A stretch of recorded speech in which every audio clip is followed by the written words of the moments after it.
8-4 Indianapolis Colts head west this week, off to Vegas, baby, to take on a Raiders club that was on its last nickel when a whole bunch of bells and whistles went off. Carr, wide open is Ruggs. The Black Hole doesn't care why Henry Ruggs was left alone one-on-one with seconds left or why there were no safeties deep in a situation like that.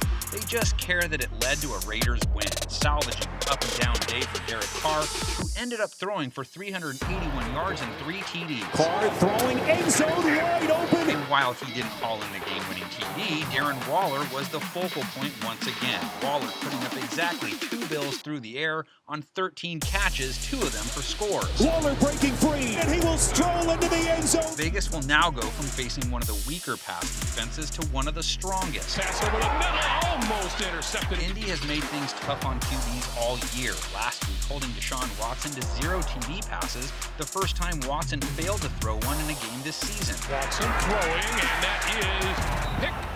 And it's also worth noting, the Colts are top 5 in yards allowed to tight ends. He flips it, and that's going nowhere. How the Colts fare on third down specifically could be key in this contest, because as good as Indy's D has played overall, they're only middle of the pack at forcing teams into punts. Escapes tacklers, now throws over the middle to a wide open receiver at midfield. And the Raiders' offense has been one of the best in the so-called most important down in football, converting close to 50% of their third down attempts into first downs. 3rd and 8, pocket starts to collapse, it's completed.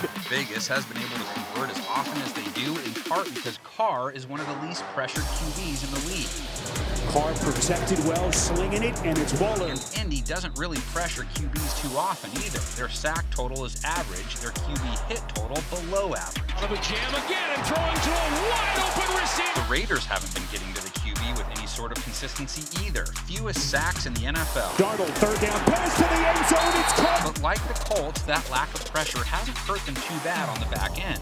A rating allowed in the low 90s, completion percentage allowed in the low 60s, yards per attempt in the low 7s at least. Dangerous pass is incomplete. They didn't play lights out against Sam Darnold last week, but they still held him to under 200 yards passing, and they picked him off. Throws right, and that pass wasn't picked. Yes, it was. Now they turn their attention to Phillip Rivers. Rivers coming off a game where he put up 285 yards, 2 TDs, and a 119.3 rating. On the blitz, wide open, he's got his man. He was specifically locked in on T.Y. Hilton. Hilton putting up his first 100-yard receiving game of the year. T.Y. Hilton across the field to the end zone for the touchdown. Making it tough on Rivers, though, is the key. In each of Indy's 4 losses, his rating was sub 90.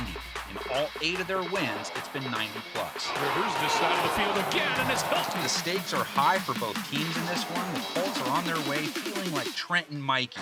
Vegas, baby! But will they leave just as excited, or will they go home feeling like the rest of us usually do when we leave there? Predictions in the comments section, hours onto the screen. I'm off to watch Swingers for the 100th. In this part of the field. Watson to go down in the end zone. Raiders going 3 tight ends. Carr rolls out. 2nd and goal. He's going to run for it. Carr lunges, extends. Touchdown.